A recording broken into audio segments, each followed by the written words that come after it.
Hey, friend, are we matching again? I feel like we were matching last time. And weren't we matching during the webinar too? I think we were.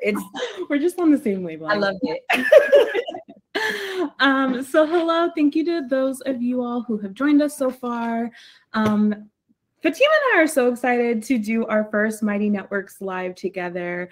So as we mentioned last week, if you all joined us for Fatima's anti-racist and liberatory practices focused workplaces, we just received so many insightful questions from Eventbrite, from the webinar itself, and Fatima really didn't have time to go in depth to be able to answer some of those questions for us. So we thought, why don't we jump on live here on Mighty Networks, answer some of those questions that we received last week, allow Fatima some extra time to dive into some of these topics, and then see what other questions remain for you all. So thanks for being here today. If you were here last week, thanks for being with us last week. So without further ado, Fatima, like just to kind of paint the picture, right? So last week during the webinar, you gave us a really thoughtful approach and understanding about what anti-racism is, how we understand it in our kind of Western idea of society, so to speak. Can we dial it back for a little bit? Can you talk a little bit about the history on why we even talk about anti-racism in the first place? And what are some tenets that led us to this anti-racist framework in the first place? Yeah, thanks so much. I'm so excited. I'm like, I know we have a lot to talk about, but I just wanted to, say hello to folks who are here and in the chat, and really grateful for folks wanting to continue this conversation. And there's a lot of history around just liberatory practices. And so to Akiana's question, I know there were a few folks that were wondering, like, how do you connect everything? Like, where does this come from? And when I think about racism or white supremacy culture, I often say, like, if there's a book of systems of oppression or just like oppression throughout history, we are currently on the chapter of white supremacy culture. And I think the reason why it's important to say it this way is because I think sometimes it's very difficult for people to understand why we're talking about racism or anti-racist ways of being. And if we look at many countries, not just here in the US, but outside of the US, even where my folks are from, Sierra Leone, West Africa, and their folks are from Senegal, colonization has really, really impacted how we see ourselves, how we see our truth, how we see our narratives. And so racism is a form of oppression that has existed for hundreds and hundreds of years. And in order for it to still exist up until today, it had to be codified within our culture, within our policies, within our practices, right? And so when we're thinking about that timeline, there's so much conversation as to, like, who started racism, right? And that's another live, because there's theories out there, and a lot of folks have different theories. But what I would say is, when we're thinking about anti-racism, it's not new work. Okay, so if we're thinking about the first time countries realized that they were being colonized or taken over, there were always freedom fighters within those spaces. And just because it's not written down in history or we don't have a recollection of what it is, doesn't mean that it didn't happen. But we also have written history and a recollection of what it is, right? And so whether you're talking about warriors specifically in Ethiopia, specifically women warriors who were like, nope, we're not going to give up our place and space for you to colonize and, embed racist ideologies here, to enslavement, where there's so many writings about folks who were brought from Africa and enslaved who were saying, no, this is not a God-given thing. Like, actually, the Bible talks about freedom too, and not just enslavement. And so when we talk about anti-racism and liberation, there have always been different modalities to get us there. So whether we're talking about liberation theology, which is like sort of my jam too, right? Or we're talking about liberation as a concept, it's existed past all of us, our existence, right? And so really what we're doing is we're coming back home to the things that many of our ancestors already knew, but we're using, you know, corporate language and different technical terms because that's where we're at right now. Yeah.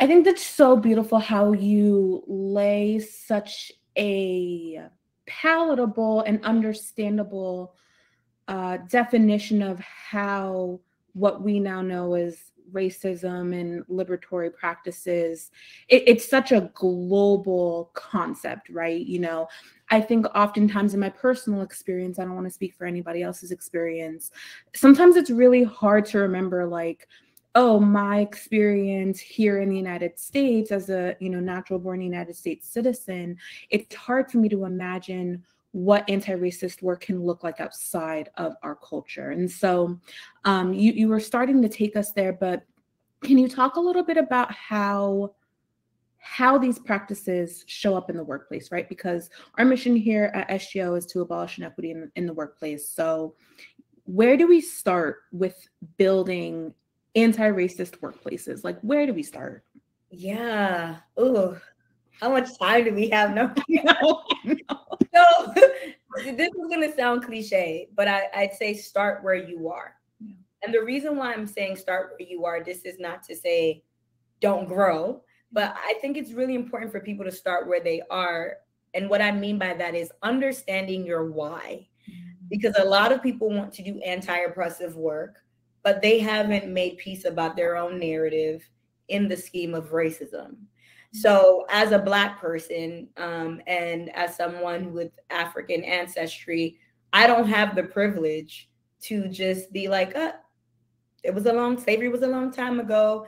Colonization was a long time ago. Like, I don't have that privilege because consciously and unconsciously, I'm often reminded in different places, whether in the workplace or outside of the workplace, that things haven't been designed for me, or I don't necessarily belong here. And so I've had to do a lot of deep work to understand my worth beyond the white gaze and beyond some of these narratives that exist out there. And so for folks who are wanting to do anti-racist work on like a very individual level, understanding your why and your connection to oppression.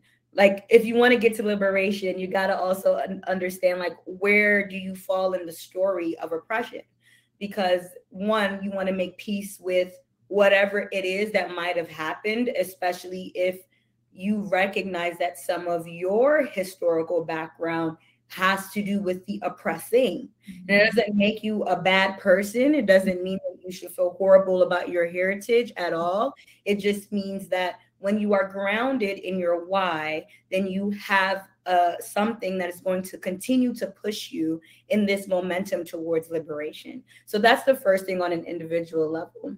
The second thing I would say, come down from this like theory, and that might feel very big, but it's not it's very important. And in fact, that's the piece that's going to have to be consistent in order for you to not get burnt out for anti-racist work. Within organizations, I would ask people to get curious about assessments, right? Just get curious about what's working and what's not working. So at SGO, we often do some DEI strategy work where, you know, clients might come to us and they might say, hey, we're interested in doing some strategy work, but we don't know where to start. Mm-hmm. And it's like, yeah, we're not just going to come up in your space and be like, this is what you need to do, because it's not a one size fits all. Mm-hmm. And like I mentioned in the webinar, racism manifests in so many various ways. And so assessment allows you to get a glimpse of what's working, what's not working, where are the gaps, what do you need to be aware of,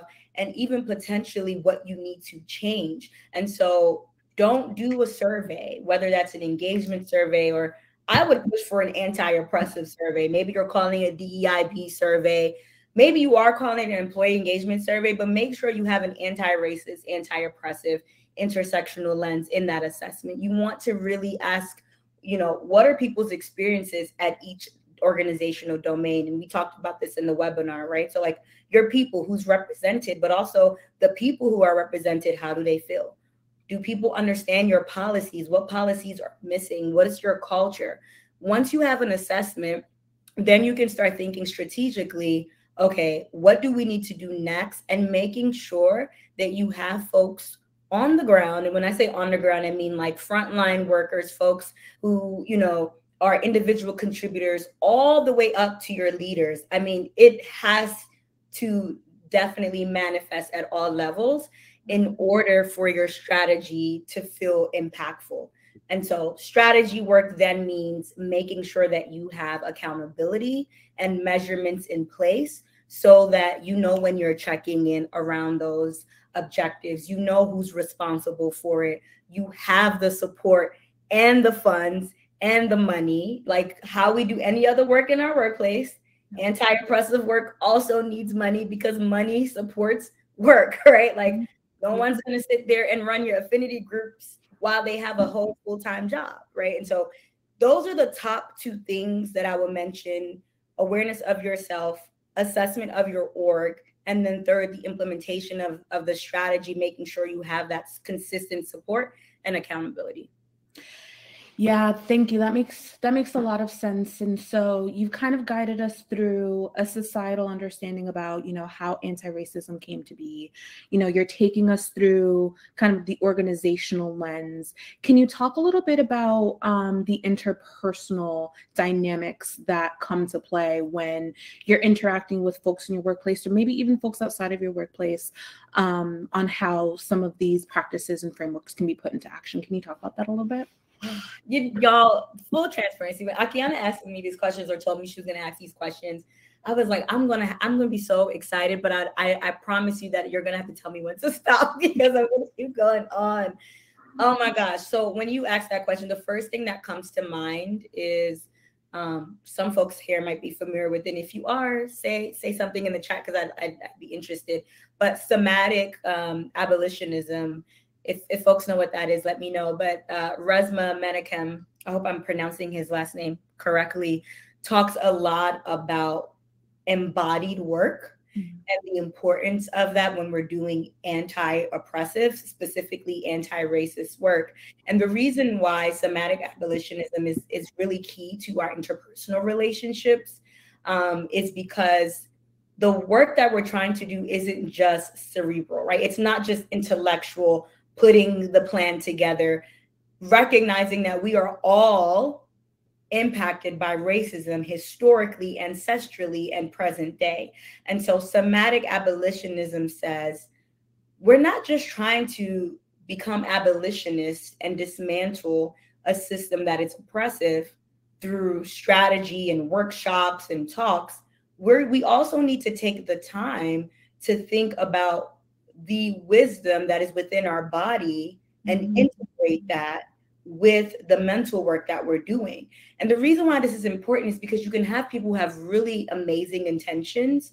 They have a great plan, but subconsciously, if they haven't done some body work or deepened their understanding of how racism impacts them or what their trigger points are and whatnot, then they can find themselves doing something completely opposite. So this goes to the interpersonal interactions. How many times have we heard people say, like, I didn't mean to do that? That's not what I meant. I'm not racist, or, I'm a person of color, so I can't have internalized racism. And it's like racism is so deep at unconscious and body level that you have to be aware of that. And so the more aware we are of our bodies as well, then when we're having those conversations in the workplace, we're pausing, we're paying attention about our interactions with one another. So even when I'm talking to you, right? How does my body feel when I'm talking about this? What's happening within me? Does this change when I'm talking about a different topic or when I'm talking to someone else on the team that is of a different racial background? Would I be as comfortable? Would I not? Like, these are things that we need to consider, because someone had a question around like affinity groups, which I'm assuming is, what you're getting at. And it was like, what do you think about racial affinity groups? Should white affinity groups be a thing? And it's like, there's nothing inherently wrong with affinity groups. There can be a lot of healing and a lot of restorative work being done in affinity groups. But if there isn't this deep somatic awareness there, you will do great work. Don't get me wrong. A lot of affinity groups, aka ERGs, BRGs, have done really great work. But I think what's stopping us from reaching this space of liberatory workplaces is that we're not bringing the embodied approach. We're not being aware of our unconscious. We're not understanding how we too might subconsciously commit some actions that don't consciously align what we believe in. And so when we talk about affinity groups, yes, have them and be very clear about the purpose. Yeah. Understand like why you want to start the group and like what's your goal. Have the backup, have the buy-in. And white affinity groups are also important because racism, when we talk about racism, because it's also body impact, what I find is that sometimes white folks might feel like there isn't a room or space for them to have emotions, or that they must hold their emotions, because if they don't, it will be at the expense of the BIPOC folks. And that, for to a certain extent, has truth to it, meaning that BIPOC folks might have to then put on this role to take care of a white colleague. Yeah. And you want to be careful of that interpersonal dynamic. And so when you're having white affinity spaces, that's the opportunity for you to release those feelings, the hardness, the tears, so that BIPOC are not having to now put their feelings to the side or suppress them in honor of their white colleagues. And this is so subconscious, but I've seen it at play in workplaces so many times. Yeah, that makes a lot of sense. Even as someone, you know, who has gone through my own, you know, professional journey, I think, you know, really tying in this embodiment in this, can you remind us of the term somatic? What was the full term? Yeah, somatic abolitionism. And I'll drop a link in the chat too, if that's helpful. Yeah, thank you. When I think about that concept, it reminds me of mindfulness. So anyone in the therapy space who's familiar with the practice of mindfulness as a therapy tool, I'm not talking about it in the sense of therapy in this particular context, but I think the piece that really speaks out to me is, you know, this work is all encompassing, you know, and I think there are a few of us who understand that and who take stock in that and who really want to put themselves in this work. And so when I think about the mindfulness behind this work and really, you know, we talk a lot about intent versus impact, which you kind of guided us through, but the way that you framed it for us just really resonates, because it really causes us to think like, how do we show up in our workspaces? How do we interact with different folks, regardless of our social identities, whether they be historically minoritized or majoritized? You know, I think the whole idea of power, you know, we really have to think about that and how power dynamics can switch and fluctuate depending on where you're at in society, in the workplace, in the world. So that was just such a beautiful way to really encapsulate that. That helps me kind of get my head around it too, because some of these concepts are so abstract. So it's like, how do we really think about this beyond a checklist? How do we think about this more behaviorally and not as much policy driven? Because they need to be both. Y'all, something you'll notice is like when I get the feels, I like have to move because like Akiana is saying beautiful things and my body wants to shake, and I'm grateful that I have the capacity to do that in the workplace where that will still be seen as professional, because I know everybody can't do that, but there's something that you said around intent and impact that is very much, to your point, connected to embodiment work. And that's why people talk about it, like talk about impact. And if folks are watching, you're like, what does that mean? We often say, like, you know, we might have great intentions, right? We might say, I treat everyone the same, which that's another workshop, but you know, we might say another Mighty Networks Live. But our actions might prove to be something different. Yeah. And so it might not be the outcome we hope for. And we have to acknowledge the impact that we're having on people and others. Now I can't, okay, I'm gonna just talk a little bit more and then I know you got one more question for me, but I'm thinking there's this amazing coach that I listen to. If I find her info, I'll share in Mighty Networks, but she does like embodiment coaching as it relates to food and eating. And I think when we think about habit change, this is what we're talking about. When we're talking about anti-racist behaviors or liberatory focused workplace or liberation focused workplaces, what we're saying is, how can we develop the habits of something different, something new? Yeah. And she talks a lot about, like, there are coaches that are out there that say, here's what you're supposed to be eating, here are the workouts that you're supposed to be doing, but they're not uncovering why you might take a moment to eat when you're stressed. You're not making that connection. Mm-hmm. And so this is what we're talking about, right? You can have these, you know, mechanisms that exist from like a corporate lens of how to do anti-racist work. But if you're not addressing the stressful moments of, when I get anxious, I go get ice cream, or like when I get anxious, I do these other things that I might not consciously want to do, but it's comfortable for me. Similarly, for anti-racist work, it's similar. We can have beautiful things written out. We can have an amazing policy, and we can still fall short in our interactions. We can still make mistakes. We can still commit microaggressions, because what we're doing is trying to create a different habit. And a different habit isn't just cognitive, right? It is deeper, consistent, small practices.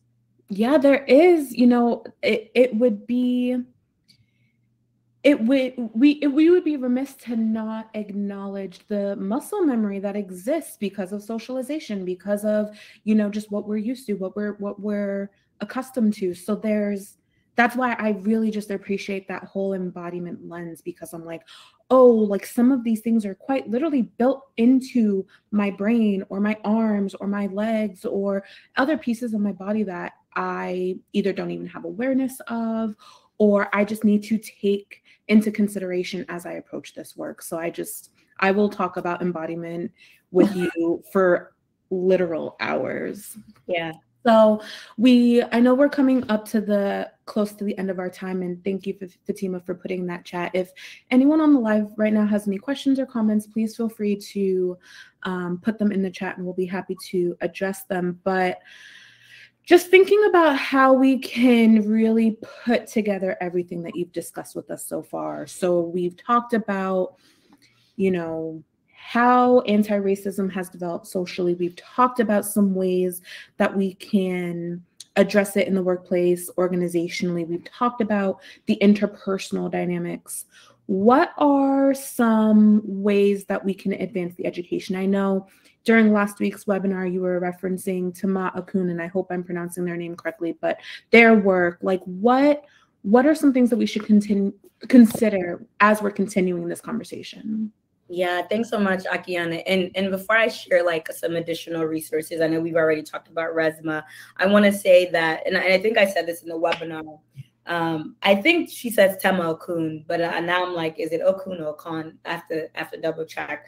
But I want to say this again. I recognize that Tema Okun is a white woman, and is a white woman who has been recognized for talking about white supremacy culture.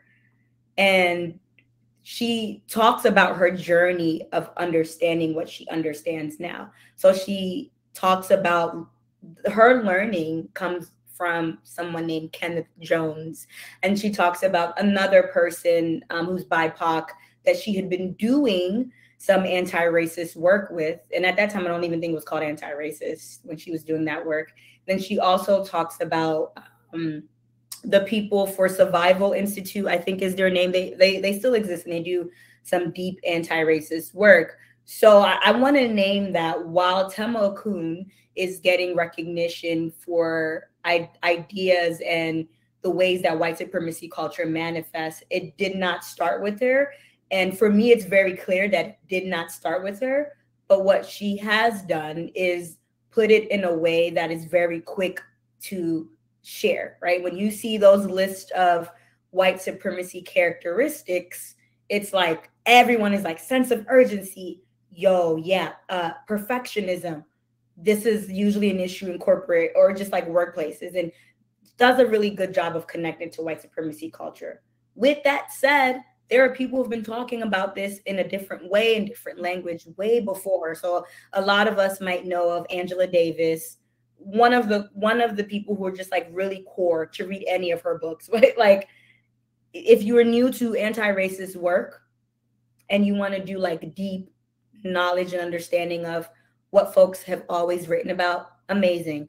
Audre Lorde is someone who's often quoted. You know, she talks a lot about community and liberation. James Baldwin, we know what some of us are very familiar with who his work, what he has done, but he really talks about the United States of America and white supremacy culture. And perhaps he doesn't use those exact words, but is talking about the ways that it shows up.